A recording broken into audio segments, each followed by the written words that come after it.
Right, Casey, you were announced as a member of this week's honor roll for the CFL. How do you feel about the honors this week? Yeah, it's great to be noticed and everything, but D-line played well together, including the linebackers and secondary, kind of made it all kind of work well together. So everyone around me really helped me out a lot on that, and just kind of got to keep going at the end of the day with last three games and going in playoffs, and hoping we get that home playoff game. So. What's kind of your message with that group, and especially with only 3 games remaining? You're in a playoff push here. You've already clinched a spot, but you're looking to get that home field advantage. What's the message here in the room?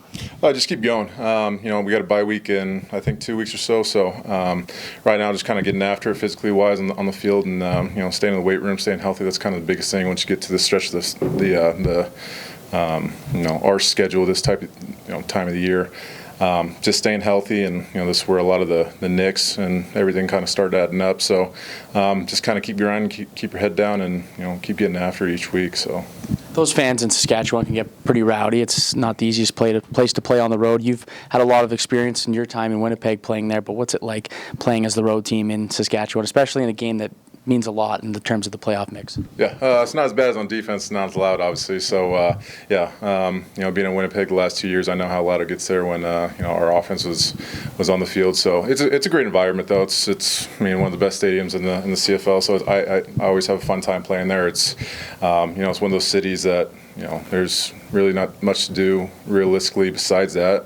Coming from Nebraska, I know how basketball is the same type of thing. So the fans are all in there, and fans want them to win, good or bad. They're going to let them know, and I think they're a game or two away from playoffs, and whatever it is. But they're needing to win, and they're willing to do anything to kind of get that W on their schedule there. What can you say about their offense and that young quarterback, and such a big quarterback? He's 6'7", 245, but going up against him and the rest of that offense? Yeah, he's had a few good games, and he's had some good plays, that we've seen on film. So it's really just kind of doing our plays, play at a time. And number one, as a D lineman, like I said before, it's stop the run and go from there. They've got some good backs, and I know they've had a few nicks and injuries at O line, but same type of thing, kind of week in, week out. Got to do that and stop that first, and then kind of from there, kind of get out of the pass rusher. But yeah, I think he's 6'8", 6'7", they like the bigger quarterbacks there, it seems like. But he knows what he's doing. He's been in the NFL, so just kind of got to do a play at a time and get after it. So thank you. Yeah. They have tools on offense, but they're also prone to mistakes. So if you, as you guys have been, for sure. Year, I think both teams would say this hasn't quite been the year that either had expected. But how much does pressure play into that? As a quarterback pressure, like D-line? Yeah. It's huge, man. If you can get the quarterback's feet moving a little bit, even if it's just kind of a quick step this or that way, forward, back, it's get him, his eyes moving around a little bit more than off the wide receiver, and has a lineman kind of rush into his face, especially being a defensive tackle, my position.